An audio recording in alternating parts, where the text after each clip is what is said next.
परिचय।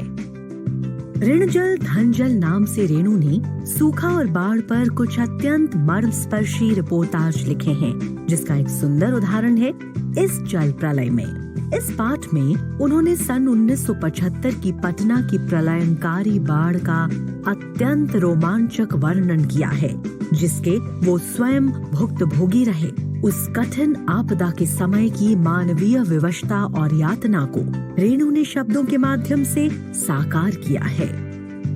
मेरा गांव एक ऐसे इलाके में है जहां हर साल पश्चिम, पूर्व और दक्षिण की कोसी, पनार, महानंदा और गंगा के बाढ़ से पीड़ित प्राणियों के समूह आकर पनाह लेते हैं। सावन भादों में ट्रेन की खिड़कियों से विशाल और सपाट परती पर गाय, बैल, भैंस, बकरों के हजारों झुंड मुंड देखकर ही लोग बाढ़ की विभीषिका का अंदाजा लगाते हैं। परती क्षेत्र में जन्म लेने के कारण अपने गांव के अधिकांश लोगों की तरह मैं भी तैरना नहीं जानता, किंतु 10 वर्ष की उम्र से पिछले साल तक बॉय स्काउट, स्वयं सेवक, राजनीतिक कार्यकर्ता अथवा रिलीफ वर्कर की हैसियत से बाढ़ पीड़ित क्षेत्रों में काम करता रहा हूँ। और लिखने की बात, हाई स्कूल में बाढ़ पर लेख लिखकर प्रथम पुरस्कार पाने से लेकर धर्म युग में कथा दशक के अंतर्गत बाढ़ की पुरानी कहानी को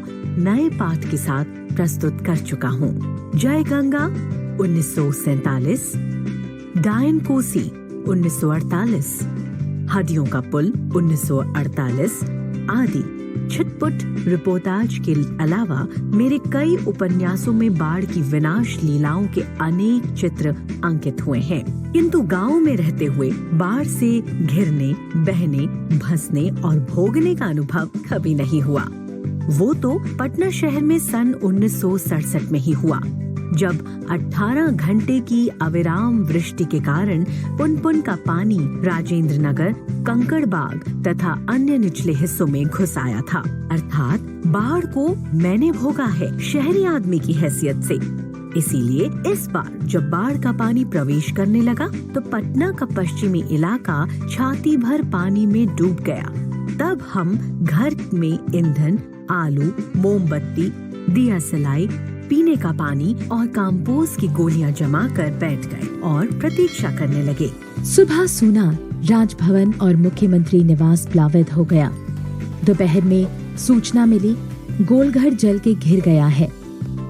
यो सूचना बांग्ला में इस वाक्य में मिली थी, जानो गोलघर डूबे गए छे। और 5 बजे जब कॉफी हाउस जाने के लिए तथा शहर का हॉल मालूम करने निकला तो रिक्शे वाले ने हंसकर कहा, अब कहाँ जाइएगा, कॉफी हाउस में तो अबले पानी आ गया होगा। चलो चलो पानी कैसे घुस गया है वही देखना है, कहकर हम रिक्शा पर बैठ गए। साथ में नई कविता के एक विशेषज्ञ, व्याख्याता, आचार्य, कवि मित्र थे, जो मेरी अनवरत, अनर्गल, अनगढ़, गद्यमय स्वगतोक्ति से कभी बोर नहीं होते। धन्य है। Motor, scooter, tractor, motorcycle, truck, टमटम, साइकिल, रिक्शा पर और यहाँ तक कि पैदल लोग पानी देखने जा रहे हैं और लोग पानी देखकर लौट रहे हैं। देखने वालों की आंखों में और जुबान पर एक ही जिज्ञासा, पानी कहाँ तक गया है। देखकर लौटते हुए लोगों की बातचीत। प्रेजर रोड पर आ गया क्या, पार कर गया। Krishnapuri, Pataliputra colony, boring road. Industrial area का कहीं पता नहीं। अब भट्टाचार्य रोड पर भी पानी आ गया होगा। छाती भर पानी है। विमेंस कॉलेज के पास डुबाव पानी है। आ रहा है, आ गया, घुस गया, डूब गया, बह गया। गांधी मैदान का आनंद उत्सव। जब हम कॉफी हाउस के पास पहुँचे तो कॉफी हाउस बंद कर दिया गया था। सड़क के किनारे एक मोटी डोर की शक्ल में गेरुआ झाग फेन में उलझा पानी में तेजी से सरकता आ रहा था। मैंने कहा, आचार्य जी, आगे जाने की जरूरत नहीं, वो देखिए आ रहा है मृत्यु का तरल दूत। आतंक के मारे मेरे दोनों हाथ बरबस जुड़ गए और अभय प्रणाम निवेदन में मेरे मुंह से कुछ अस्फुट शब्द निकले। हाँ, मैं बहुत कायर और डरपोक हूँ। रिक्शा वाला बहादुर है, कहता है चलिए ना थोड़ा और आगे। भीड़ में एक आदमी बोला, ए रिक्शा, करंट बहुत तेज है, आगे मत जाना। मैंने रिक्शा वाले से अनुनय भरे स्वर में कहा, लौट ले भैया, आगे बढ़ने की जरूरत नहीं है। रिक्शा मोड़कर हम अप्सरा सिनेमा हॉल, सिनेमा शो बंद के बगल से गांधी मैदान की ओर चल पड़े। पैलेस होटल और इंडियन एयरलाइंस दफ्तर के सामने पानी भर रहा था। पानी की तेज धारा पर लाल हरे नियन विज्ञापनों की परछाइयां सैकड़ों रंगीन सांपों की सृष्टि कर रही थी। गांधी मैदान की रेलिंग के सहारे हजारों लोग खड़े देख रहे थे। दशहरा के दिन रामलीला के राम के रथ की प्रतीक्षा में जितने लोग रहते हैं उससे कम नहीं थे। गांधी मैदान के आनंद उत्सव, सभा सम्मेलन और खेलकूद की सारी स्मृतियों पर धीरे धीरे एक गैरिक आवरण आच्छादित हो रहा था। हरियाली पर शनैः शनैः पानी फिरते देखने का अनुभव सर्वथा नया था। इसी बीच एक अधेड़, मुस्तंड और गवार जोर जोर से बोल रहा था, जब दानापुर डूब रहा था तब पटनिया बाबू लोग उलटकर देखने भी नहीं गए, अब बूझो। मैंने अपने आचार्य कवि मित्र से कहा, पहचान लीजिए, यही है वो आदमी जिसकी खोज हर साहित्यिक गोष्ठी में होती रहती है। उसके वक्तव्य में दानापुर के बदले उत्तर बिहार अथवा कोई भी बाढ़ग्रस्त ग्रामीण क्षेत्र जोड़ दीजिए। शाम के 7:30 बज चुके थे और आकाशवाणी के पटना केंद्र से स्थानीय समाचार प्रसारित हो रहा था। पान की दुकानों के सामने खड़े लोग चुपचाप उत्कर्ण होकर सुन रहे थे। पानी हमारे स्टूडियो की सीढ़ियों तक पहुंच चुका है और किसी भी क्षण स्टूडियो में प्रवेश कर सकता है। समाचार दिल दहला देने वाला था। कलेजा धड़क उठा। मित्र के चेहरे पर भी आतंक की कई रेखाएं उभरी, किंतु हम तुरंत ही सहज हो गए, यानी चेहरे पर चेष्टा करके सहजता ले आए, क्योंकि हमारे चारों ओर कहीं कोई परेशानी नजर नहीं आ रही थी। पानी देखकर लौटते हुए लोग आम दिनों की तरह हंस बोल रहे थे, बल्कि आज तनिक अधिक ही उत्साहित थे। हाँ, दुकानों में थोड़ी हड़बड़ी थी। नीचे के सामान ऊपर किए जा रहे थे। रिक्शा, टमटम, ट्रक और टेम्पो पर भी सामान लादे जा रहे थे। खरीद बिक्री बंद हो चुकी थी, लेकिन पान मालों की बिक्री अचानक बढ़ गई थी। आसन्न संकट से कोई प्राणी आतंकित नहीं दिख रहा था। ज्यादा पानी में फंसने का डर। पान वाले के आदमकद आईने में उतने लोगों के बीच हमारी ही सूरतें मुहर्रमी नजर आ रही थी। मुझे लगा अब हम यहाँ थोड़ी देर भी ठहरेंगे तो वहाँ खड़े लोग किसी भी क्षण ठठाकर हम पर हंस सकते हैं। जरा इन बुज़दिलों का हुलिया तो देखो।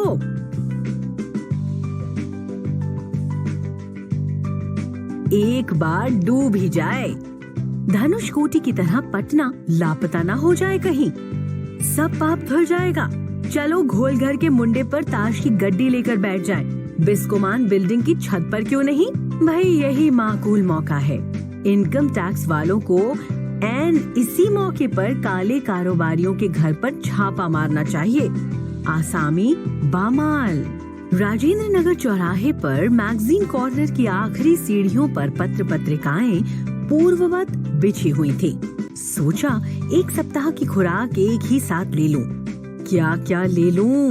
हेली चीज या एक ही सप्ताह में फ्रेंच या जर्मन सिखा देने वाली किताबें, या फिर योग सिखाने वाली कोई सचित्रा किताब। मुझे इस तरह किताबों को उलटते पलटते देखकर दुकान का नौजवान मालिक कृष्णा पता नहीं क्यों मुस्कुराने लगा।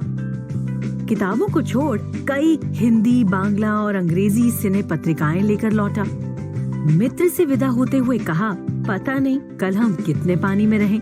बहरहाल जो कम पानी में रहेगा वो ज्यादा पानी में फंसे मित्र की सुधि लेगा। फ्लैट में पहुंचा ही था कि जनसंपर्क की गाड़ी भी लाउडस्पीकर से घोषणा करती हुई पहुंच चुकी थी। हमारे गोलंबर के पास कोई भी आवाज चारों बड़े ब्लॉकों की इमारतों से टकराकर मंडराती हुई 4 बार प्रतिध्वनित होती है। सिनेमा अथवा लॉटरी की प्रचार गाड़ी यहाँ पहुँचते ही भाइयों पुकार कर एक क्षण के लिए चुप हो जाती है। पुकार मंडराती हुई प्रतिध्वनित होती है, भाइयों भाइयों भाइयों, एक अलमस्त जवान रिक्शा चालक है जो अक्सर रात के सन्नाटे में सवारी पहुंचाकर लौटते समय इस गोलंबर के पास आलाप उठाता है। सुन मेरे बंधु रेयन, सुन मेरे मितवा, वाह वाह। गोलंबर के पास जनसंपर्क की गाड़ी से ऐलान किया जाने लगा, भाइयों, ऐसी संभावना है कि बाढ़ का पानी रात्रि के करीब 12 बजे तक लोहानीपुर, कंकड़बाग और राजेंद्र नगर में घुस जाए। अतः आप लोग सावधान हो जाइए। प्रतिध्वनि, सावधान हो जाए, सावधान हो जाए, सावधान हो जाए। मैंने गृह स्वामिनी से पूछा, गैस का क्या हाल है? बस उसी का डर है, अब खत्म होने वाला है। असल में सिलेंडर में मीटर उतर की तरह कोई चीज नहीं होने से कुछ पता ही नहीं चल पाता, लेकिन अंदाज है कि 1 या दिन कोयला है। फिलहाल बहुत है, बाढ़ का भी यही हाल है। मीटर उतर की तरह कोई चीज नहीं होने से पता ही नहीं चलता कि कब आ धमके। मैंने कहा उसे। सारे राजेंद्र नगर में सावधान सावधान ध्वनि कुछ देर तक गूंजती रही। ब्लॉक के नीचे की दुकानों से सामान हटाया जाने लगा। मेरे फ्लैट के नीचे के दुकानदार ने पता नहीं क्यों इतना कागज इकट्ठा कर रखा था, एक अलाव लगाकर सुलगा दिया। हमारा कमरा धुएं से भर गया। सारा शहर जगा हुआ है। पश्चिम की ओर कान लगाकर सुनने की चेष्टा करता हूँ। हाँ, पीर मुहानी या सालिमपुरा, एहरा अथवा जनक किशोर, नकल किशोर रोड की ओर से कुछ हलचल की आवाज आ रही है। लगता है 1-1:30 बजे रात तक पानी राजेंद्र नगर पहुंचेगा। सोने की कोशिश करता हूँ, लेकिन नींद नहीं आएगी। नहीं, कंपोज की टिकिया भी नहीं। कुछ लिखूं, पर क्या लिखूं? कविता? शीर्षक बाढ़ आकुल प्रतीक्षा। नींद नहीं, स्मृतियां आने लगी एक एक करके, चलचित्र के बेतरतीब दृश्यों की तरह। नाव का सफर। 1947 मनिहारी, तब पूर्णिया अब कटिहार जिला के इलाके में गुरुजी स्वर्गीय सतीनाथ भादुड़ी के साथ गंगा मैया की बाढ़ से पीड़ित क्षेत्र में हम नाव पर जा रहे हैं। चारों ओर पानी ही पानी। दूर एक द्वीप जैसा बालूचर दिखाई पड़ा। हमने कहा वहाँ चलकर जरा चहलकदमी करके टांगे सीधी कर ले। भादुड़ी जी कहते हैं, किंतु सावधान, ऐसी जगहों पर कदम रखने के पहले ये मत भूलना कि तुमसे पहले ही वहाँ हर तरह के प्राणी शरणार्थी के रूप में मौजूद मिलेंगे। और सचमुच चींटी चींटे से लेकर सांप, बिच्छू और लोमड़ी सियार तक यहाँ पनाह ले रहे थे। भादुड़ी जी की हिदायत थी कि हर नाव पर पकाही घाव, यानी पानी में पैर की उंगलियां सड़ जाती हैं, तलवों में भी घाव हो जाता है, उसकी दवा, दिया सलाई की डिबिया और केरासिन तेल रहना चाहिए। और सचमुच हम जहाँ जाते खाने पीने की चीजों से पहले पकाही घाव की दवा और दिया सलाई की मांग होती। 1949 उस बार महानंदा की बाढ़ से घिरे वापसी थाना के एक गांव में हम पहुँचे।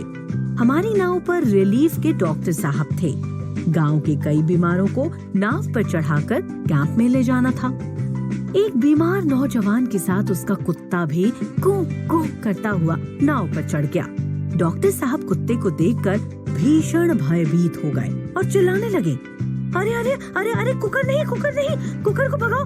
बीमार नौजवान छप से पानी में उतर गया। हमारा कुकर नहीं जाएगा तो हम हूँ नहीं जाएगा। फिर कुत्ता भी छपाक पानी में गिरा। हमारा आदमी नहीं जाएगा तो हम हूँ नहीं जाएगा। परमान नदी की बाढ़ में डूबे हुए एक मुसहरी यानी मुसहरों की बस्ती में हम राहत बांटने गए। खबर मिली थी कि वो कई दिनों से मछली और चूहों को झुलसाकर खा रहे थे, किसी तरह जी रहे हैं। किंतु टोले के पास जब हम पहुँचे तो ढोलक और मंजीरा की आवाज सुनाई पड़ी। जाकर देखा तो एक ऊंची जगह मचान बनाकर स्टेज की तरह बनाया गया है। बलवाही नाच हो रहा था। लाल साड़ी पहनकर काला कलूटा नटुआ दुल्हन की हाव भाव दिखला रहा था, यानी वो धानी है। धानी घर छोड़कर मायके भागे जा रही है और उसका घरवाला उसको मनाकर राह से लौटने गया है। इस पद के साथ ही ढोलक पर द्रुत ताल बजने लगा। धा गिड़ चकैक के चुक दुम, चकैक के चुक दुम, चुक दुम चुक दुम। कीचड़ पानी में लथपथ भूखे प्यासे नर नारियों के झुंड में मुक्त खिलखिलाहट लहरें लगने लगती हैं। हम रिलीफ बांधकर भी ऐसी हंसी उन्हें दे सकेंगे क्या? अरे शास्त्री जी, आप कहाँ हैं? बलवाही नाच की बात उठते ही मुझे अपने परम मित्र भोला शास्त्री की याद हमेशा क्यों आ जाती है। ये एक बार 1937 में सिमरवनी शंकरपुर में बाढ़ के समय नाव को लेकर लड़ाई हो गई थी।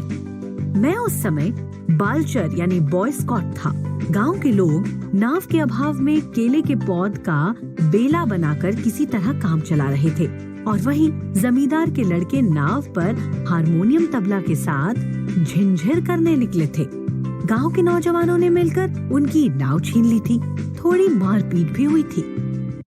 नाव पर कश्मीर का आनंद।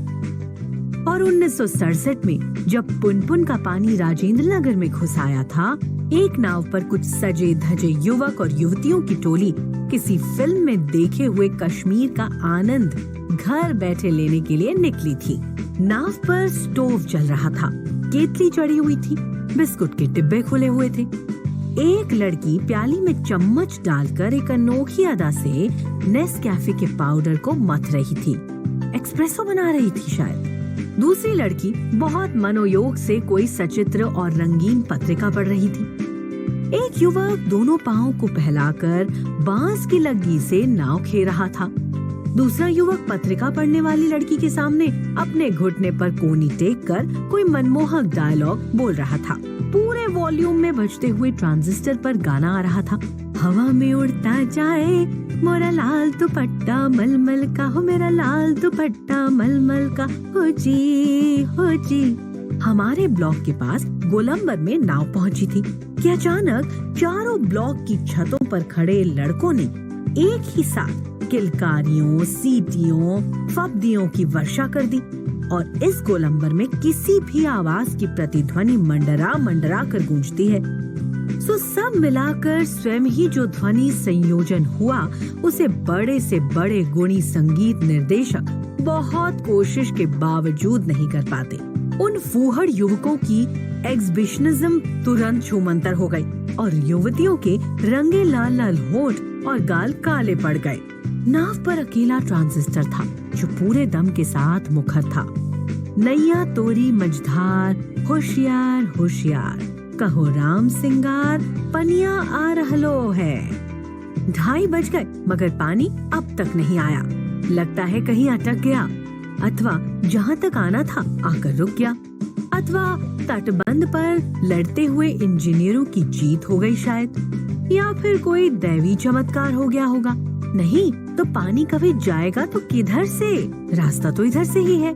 चारों ब्लॉकों के प्रायः सभी फ्लैटों की रोशनी जल रही है, बुझ रही है। सभी लोग जगे हुए हैं। कुत्ते रह रहकर सामूहिक रुदन करते हैं और उन्हें राम सिंगार की मंडली डांट कर चुप करा देती है। चुप चुप। मुझे अचानक अपने उन मित्रों और स्वजनों की याद आई जो कल से ही Pataliputra colony, Shri Krishnapuri, boring road के अथाह जल में घिरे हैं। जितेंद्र जी, विनीता जी, बाबू भैया, इंदिरा जी पता नहीं कैसे हैं, किस हाल में होंगे। शाम को एक बार पड़ोस में जाकर टेलीफोन करने के लिए चौंगा उठाया।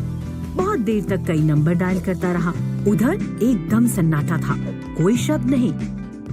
ट्रिंग फ्रिंग ट्रिंग फ्रिंग, कुछ भी नहीं। बिस्तर पर करवट लेते हुए फिर एक बार मन में हुआ कि कुछ लिखना चाहिए, लेकिन क्या लिखना चाहिए?